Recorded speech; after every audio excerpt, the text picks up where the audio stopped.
freaking hearing aid. Where the hell do you get this? I'll make sure I don't get you guys again. No, I won't. I'm gonna freaking egg your house. You could get somebody that's Freaking really house is probably shit. I think what I would have done was probably addressed the woman who was being victimized. I don't think that, you know, having people your age tell you what to do on the bus. So if I were to tell the children on the bus to not do what they're doing, I think that might add fuel to the fire, almost antagonize them. So I think what I would do is offer support for the victim and be there in a loving way and assure them that the things that they're saying aren't true. The kids, they can step in, and I think that that's where kids are scared because they don't want to be, you know, then targeted. But in a situation where you have a lot of people watching, you have witnesses, I think it would have been easy for them to say and to back each other up in saying, you know, they shouldn't have been acting that way. Well, the tone had already been set by a student that began those comments, and then the fuel was added to the fire. So I think if you set a positive tone from the start, other students will trend towards that. Right. You know, this age group, my age group, one person sets the trend, the other follows.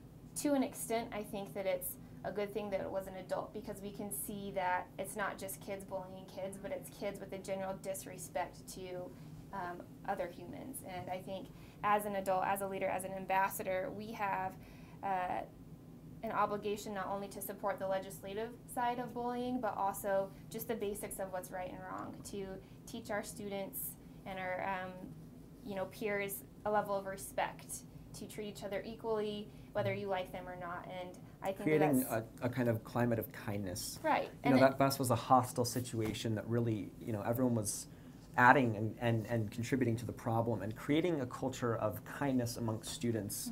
And it's so true that bullying is kind of a humankind issue. I don't think that it's an elementary school. I don't think it's a workplace issue.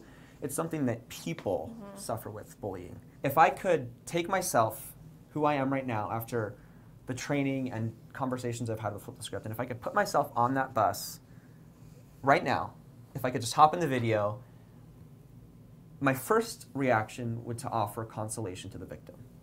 Because to me, that's the most important thing. And to the offenders, once they see someone being compassionate, move in an opposite direction, right? that might start a different reaction. I don't want to, as a peer, go in and say, you're doing something wrong.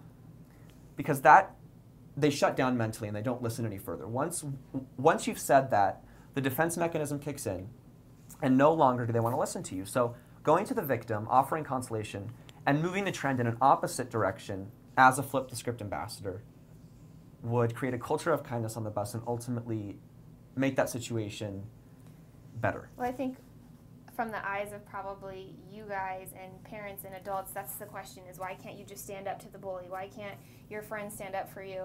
And they don't realize how far bullying has gone to where kids are scared. And they're not only scared of them being bullied, but they're scared of the consequences from standing up for each other and then not having the teacher support, not having the parent support, people not believing them. And so it's kind of a battle within. Do I stand up for somebody, or do I just be a bystander and let this go on and keep myself out of the issue?